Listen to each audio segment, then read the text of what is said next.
तो यहाँ बताया था अवशोषण गुणांक के बारे में।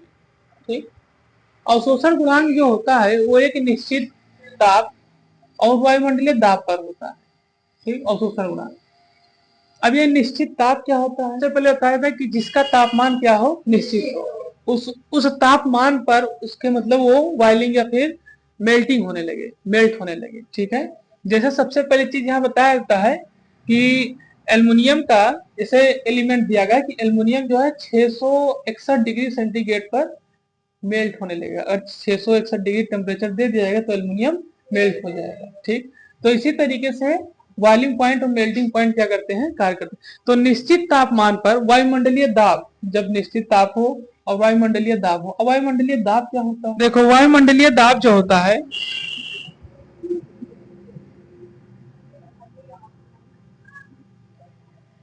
जो कि एटीएम पर कार्य करता है, एटमॉस्फेरिक एटमॉस्फेरिक मास या एटमॉस्फेरिक प्रेशर, एटीपी भी होता है, एटीएम भी होता है। ठीक, तो अब यहाँ पर हम लोग दाब पढ़ रहे हैं तो दाब तो मास पर ही लगेगा ना। ठीक, तो यहाँ सबसे पहले बताया जाता है वायुमंडलीय दाब के बारे में। ये वायुमंडलीय दाब वो होता है जो एक निश्चित आयतन पर, ठीक है, एक निश्चित आयतन हो, ठीक है, और एक निश्चित स्थान हो, ठीक है, उस पर ये कार्य करता है। मतलब कि ये नहीं किसी हर कोई इससे छूटा है, हर किसी के ऊपर कार्य करता है, निश्चित बता दिया है। जैसे आप हैं तो आपके भी ऊपर वायुमंडलीय दाब कार्य कर रहा है। कैसे आपको हम बताएं, समझिए। सबसे पहली चीज यहाँ बताया जाता है इसके बारे में कि जैसे आप ये बताया था इसमें कि अगर आप चंद्रमा पे चले जाएं, ठीक, तो वहां आप उड़ने लगेंगे तुरंत। ठीक, क्यों उड़ने लगेंगे, क्योंकि वहां पर क्या नहीं है, हाँ, ग्रेविटी नहीं है। ठीक, तो ग्रेविटी ना होने के कारण वहां पे आप लोग हवा में उड़ने लगेंगे। लेकिन वही चीज जब आप पृथ्वी पे आए तो यहाँ पे ग्रेविटी है। ठीक, तो ये ग्रेविटी आपको किस तरीके से खींच रही है, उसी तरीके से जिस तरीके के आपके भार है, जिस तरीके से क्या आपका भार है। अब जैसे मान लीजिए कि अभी बहुत तेजी के साथ हवा चल रही हो, हवा की रफ्तार 120 किलोमीटर प्रति घंटा हो, ठीक है, या 130 किलोमीटर प्रति घंटा हो, और जो हल्का चीज होगा तो उड़ जाएगा तुरंत ना। ऐसे कि नहीं, ऐसे मान लीजिए भी आप लोग बहुत हल्के हो तो आप भी लोग भी उड़ जाएंगे। कितने कितने लोग उड़ जाते हैं। ठीक, तो यहाँ सबसे पहली चीज यही बताया जाता है कि जो वायुमंडलीय दाब लगता है ये ग्रेविटी के कारण से लगता है।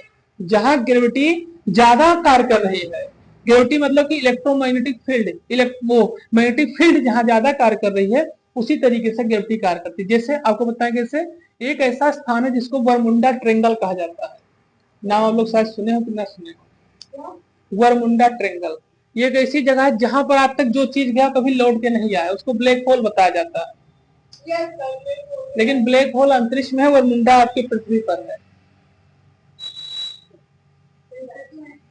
क्योंकि वहां पर मैग्नेटिक फील्ड बहुत ज्यादा, बहुत ज्यादा। उधर से जो कोई नहर, उधर से अगर कोई जहाज भी जाती है, ठीक है, तो कभी आप तक लौट कर नहीं आए।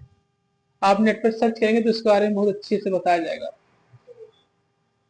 ठीक, तो यहाँ सबसे यही चीज बताइए कि जहां जहां पर मैग्नेटिक फील्ड, वो गुरुत्वाकर्षण ज्यादा है, ठीक है, वहां पर मैग्नेटिक फील्ड ज्यादा कार्य करती है। अब आपको बताएं कैसे, देखिए आप ग्रेविटी को कब महसूस कर सकते हैं। ये ग्रेविटी इस तरीके से कार्य करती है, ग्रेविटी जो होती है हमेशा भार पर कार्य करती है। ठीक, इस तरीके से मान लीजिए अभी एक आप कागज को फेंकिए 10 मंजिले से और एक ईटे को फेंकिए तो पहले पहले ईटा ही गिरेगा। ठीक, तो ये चीजें बताती है किस तरीके से इसका भार है, उसी के हिसाब से ग्रेविटी उस पर कार्य करती है। जिस तरीके से किस पर कार्य करती है, भार। तो इससे हमें पता चला कि अगर हमारा भार हल्का है और वायुमंडलीय दाब तेजी से है तो उड़ जाएंगे हम लोग। अब समझ में आया कुछ, ये किस तरीके से कार्य करता है वायुमंडलीय दाब। ये वायुमंडलीय दाब आप रिएक्शन करती हैं उस पर भी कार्य करेगा। रिएक्शन मतलब आप केमिकल मिला रही हैं, ठीक है, उस पर भी वायुमंडलीय दाब कार्य करता है। कि सोना लेने गए हैं, ठीक, तो सोना जब आप लेने जाते हैं तो क्या कोई तराजू बाहर रखी रहती है तौलने के लिए, कहाँ रखी रहती है, वो अंदर रखे रहेंगे। उसको इस तरीके से उस तराजू को बनाया जाता है। ये तराजू आपको इंटर फर्स्ट ईयर के पहले चैप्टर में केमिस्ट्री में दिखाया गया होगा और पढ़ाया गया उसके बारे में, ये तराजू कैसे कार्य करता है, पढ़े होंगे आप लोग जरूर। उस तराजू से मोल नापा जाता है, उस तराजू से सोना चांदी नापा जाता है। अब समझे क्या होता है इसमें। इसमें ये होता है कि ये जो तराजू बनाई जाती है इसको इस तरीके से बनाई जाती है कि इसमें बाहर के कोई भी पार्टिकल उसमें आ ना पाए, नहीं उनका भी भार हो जाएगा। और ये भार कौन सा होता है? वायुमंडलीय दाब। ठीक है, ये वायुमंडलीय दाब होता है, क्योंकि अगर वो तराजू वायुमंडलीय दाब के संपर्क में आ गया तो जो आपका मान लीजिए जो वो है सोना है, अगर वो 5 मिलीग्राम का है तो सीधे 7 मिलीग्राम का। जो महंगी से महंगी धातु हो या महंगी से महंगी जो चीज हो उसको एकदम एक्यूरेट वैल्यू पे ही चेक किया जाए। उसका वेट जो, क्योंकि गुरुत्वाकर्षण और वायुमंडलीय दाब हमेशा भार पर कार्य करते हैं, तो भार पर कार्य करने के कारण से इस तरीके की तराजू बनाई। आपका वेट 40 किलो है, ठीक, आपने 20 किलो का बोरा सर पे रख लिया है, आप उसको लेकर चल सकती हैं आसानी से, कोई दिक्कत नहीं। लेकिन कुछ समय चलने के बाद आपको कहा गया कि अब आप 40 किलो का बोरा ले लीजिए, आप खुद 40 किलो के हैं, आप 40 किलो का बोरा रख लिए, तो आपका वेट कितना हो गया?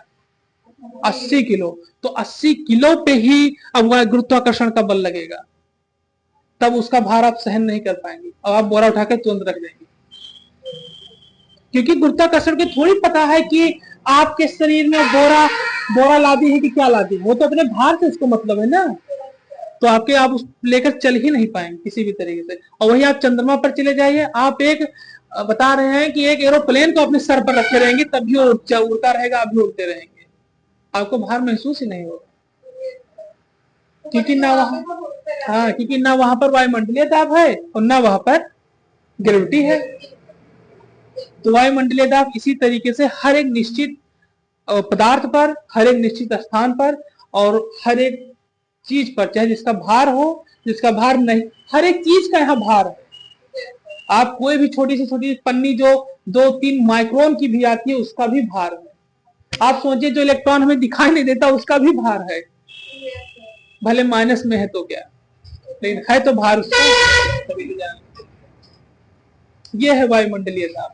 लिख लीजिए वायुमंडलीय दाब, हेडिंग डाल के लिख लीजिए इसको।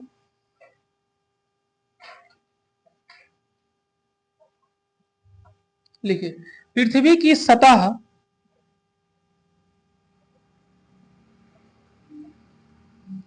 पृथ्वी की सतह के प्रति इकाई क्षेत्रफल, पृथ्वी की सतह के प्रति इकाई क्षेत्रफल पर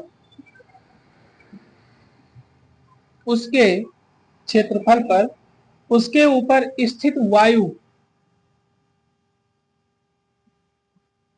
स्तंभ के भार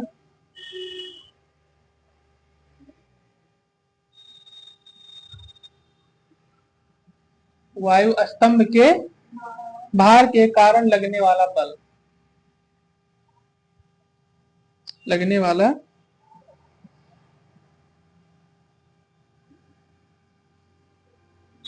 बल, ठीक, ये है आपका वायुमंडलीय दाब। अब एक चीज और ध्यान रखिएगा, इसमें वायुमंडलीय दाब में 3-4 चीजों पर ये जो कार्य करता है।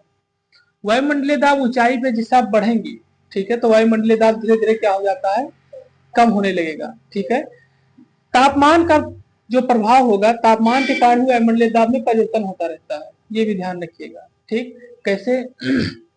तापमान जैसे ज्यादा हो जाता है, ठीक है, जैसे मान लीजिए गर्मी ज्यादा होने लगेगी तो आपको धीरे धीरे वायुमंडलीय दाब प्रेशर बढ़ने लगेगा, आपको घबराहट होने लगेगी, बेचैनी होने लगती है शरीर में, जैसे रात में नींद तक नहीं आती, सभी के साथ ये होता है, ठीक।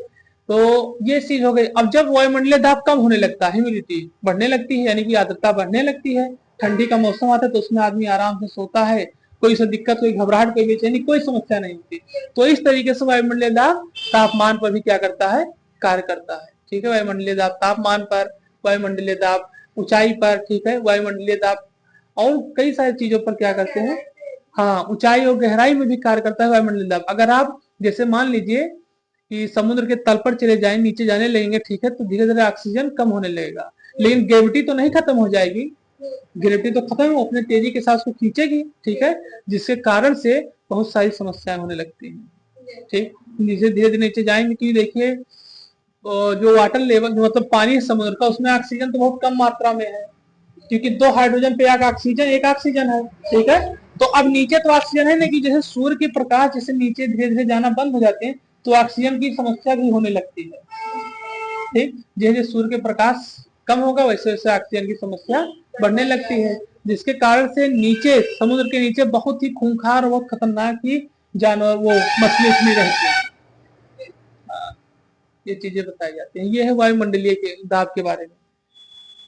अब ये लेक्चर आपका समाप्त होता है, ठीक है। अब हम लोग मिलेंगे अगले लेक्चर में। थैंक्स। और आप चैनल पर नए हैं तो चैनल को सब्सक्राइब करें और लाइक करें, कमेंट करें, और जो चीज़ आपको समझ में ना आए उसको आप कमेंट करके बताएं, उसको दोबारा समझाया जाएगा।